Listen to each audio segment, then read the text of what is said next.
From the patient's perspective, they're told that antibiotics are what you use when you get very sick with an infection. We're told not to overuse antibiotics, because it makes the antibiotic stop working. We're told that antibiotics can cause more harm than good, so you should only use them when it's absolutely necessary. From the doctor's perspective, they're told repeatedly by pharmaceutical agents, who almost outnumber doctors, to only resort to antibiotics when an infection is severe enough to be life-threatening. They're told that antibiotics cause bacteria to mutate into superbugs that are immune to antibiotics. Hence, prescribing antibiotics is for the greater good, even when a patient suffers a debilitating lifelong illness. Professors and other people of high academic standing are paid large amounts of cash in secret to promote a charade and punish those who question it. To encourage doctors to conform, they're given cash bonuses, gifts and holidays if they underprescribe antibiotics and fill quotas for profitable alternative treatments that the doctor knows won't work. By doing so, a typical GP can make up to 10 times the money, especially if they write research papers, speak at meetings and otherwise promote the pharmaceutical agenda. From a pharmaceutical company perspective, these people are not interested in the welfare of mankind in the slightest. They're parasites who are only in it for self-gratification through power and money. They make profits in the trillions of dollars. They heavily fund politics and the universities that teach doctors. In any other industry, what they do is considered bribery and fraud. But since they hold so much power, new laws have been created, old laws have been rewritten and reinterpreted. Doctors have been corrupted and indoctrinated, and it all happens under the table as though it's normal. It's all about power, profit and keeping a monopoly. Before the accidental discovery of antibiotics, for billions of years, life on Earth has evolved and branched out into countless forms. Most life is in the form of microorganisms, bacteria, fungi, viruses, mycoplasma, protozoa and many other names can be used to describe their diversity. Any life that came after that has always lived in a natural balance with microorganisms. All animals, including humans, are dependent on microorganisms. In terms of number and not mass, there are more microorganisms in the human body than there are of its own cells. While animals depend on sexes to reproduce by mixing their traits with each other to evolve slowly in their own way, microorganisms achieve this differently. Most microorganisms do not rely on each other to reproduce. What this means is that they reproduce on their own with great speed, and quickly evolve with nothing to hold them back. Since they do not mix their genetic code with each other, they constantly branch out into new tangents and become new strains and species. But since they lack the feedback mechanism provided through sexes, their evolution is linear and kept within the confines and influence of their environment. The immune systems of animals have evolved with these microorganisms side by side. While the human body can survive without them, their co-evolution has created a level of symbiosis, just as it has with other animal species. Some microorganisms consume other microorganisms that can harm you. The human immune system has also developed a means to detect warning signs of infection by reading the chemical reactions from microorganisms. All of these microorganisms are constantly changing and evolving, and the inbuilt immune systems of animals have evolved a way to code and balance it all out. But animals themselves can also evolve out of the natural balance of diversity. When an animal species grows in number, so do the microorganisms associated with it. When you have 100 times the population of an animal, you have 100 times the population of the microorganisms, and 100 times the evolution. Microbial evolution takes a massive jump, and the animal's immune system can't keep up. What happens is an infectious disease that kills off the population of the animal. Sometimes it makes the animal go extinct. Most of the time it knocks them back into balance with everything else. Microbial life is what keeps animal populations in check. In humans, every single civilization in the past has been wiped out the same way. Humans survived in tribal anarchy, because they were separated into small groups where microbial evolution was at an all-time low. When humans start gathering together into cities, massive plagues starting the sequence starts all over again. In recent times, the human population has spiked massively. Not only that, all human tribes have become one giant global village. It's become a microbial Christmas. And it gets worse. To sustain a human population, we have to mass produce animals, causing the same problems in their species. and promoting microbial life to evolve cross-species, creating things like the bird flu, swine flu and the bubonic plague. Humans and the animals they rely on have all grown out of balance with billions of years of microbial evolution. If it wasn't for the accidental discovery of antibiotics, there wouldn't be 7 billion humans right now. Most of us would have died out from infectious diseases. What antibiotics do is damage bacteria without harming the human body itself.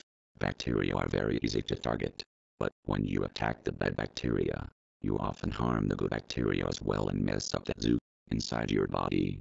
But that all depends on the quality of the antibiotic. Right now, the antibiotics that are in use are very low quality and inefficient. Some antibiotics are better, but only used for important people. It's important to understand that pharmaceutical companies are only looking out for power and profit at any expense to humanity.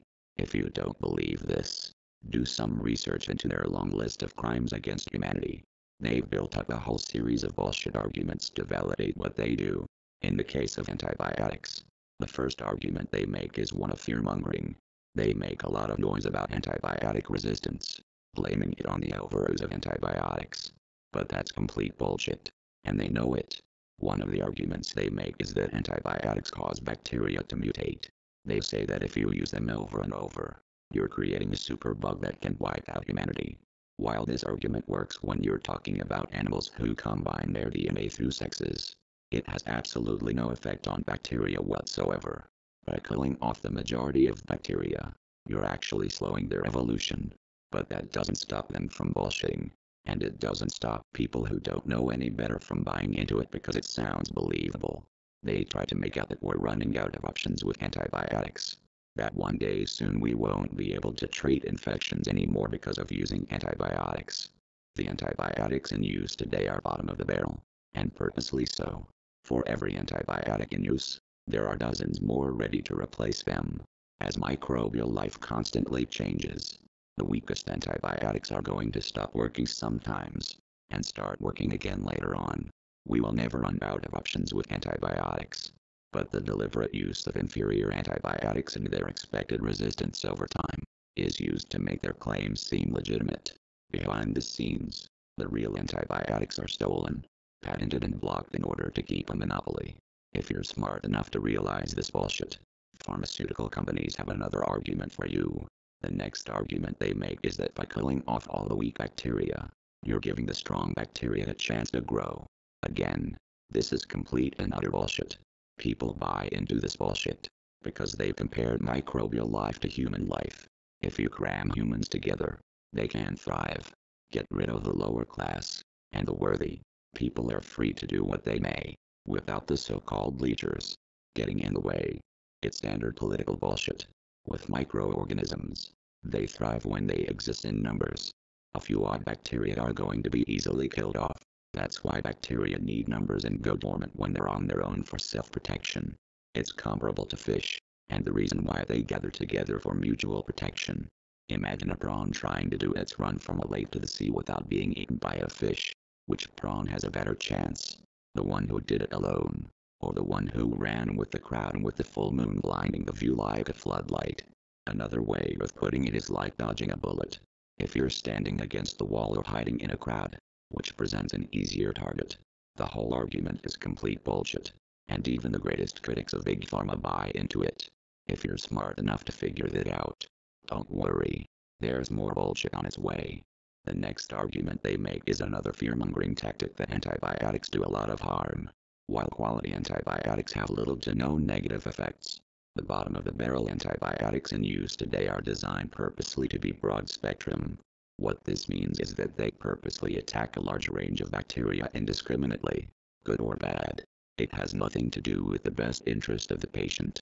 It's all in the name of power and control over the populations, achieved through money.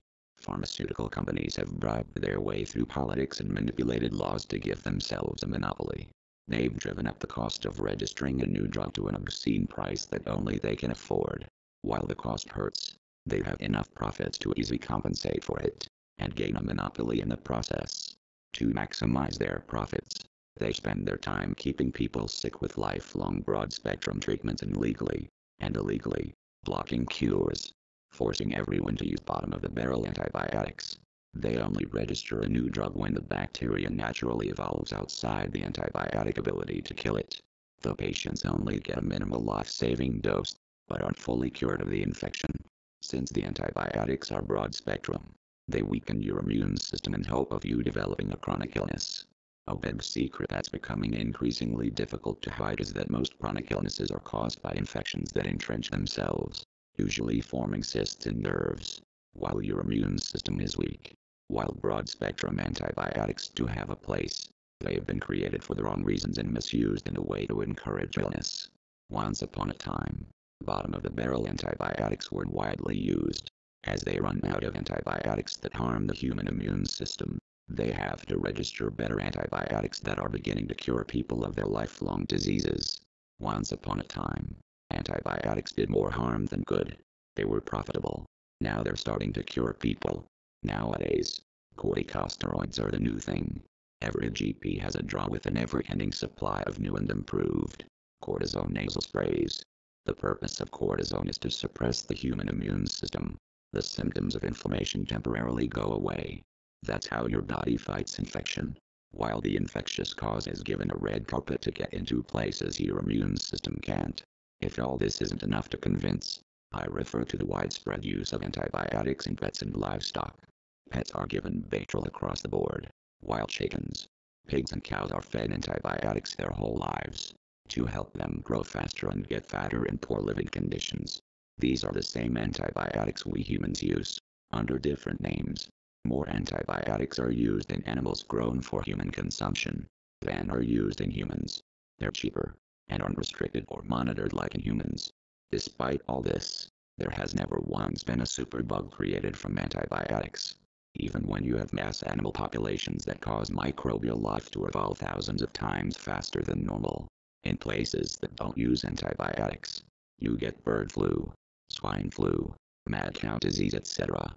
If this is the effect of bottom-of-the-barrel antibiotics, imagine what the rest can do. Imagine what could be done if the illegitimate power of pharmaceutical companies and their arsenal of bullshit was removed. Don't be scared of antibiotics. Know the situation, and stop blindly trusting so-called professionals who have the integrity and self-interest of a snake oil salesman. Take matters into your own hands. Your health is your issue. Professional trust is earned. Trustworthy people don't demand or expect you to trust them. They explain themselves in detail. The truth is, most GPs don't know any more about healthcare than their patients. All they know are a few drug and illness names, a few side effects, and a prescription quota they have to fill for a week in Hawaii with $3,000 cash spending money. There's a reason why doctors are always away on holiday, and it has nothing to do with hard work.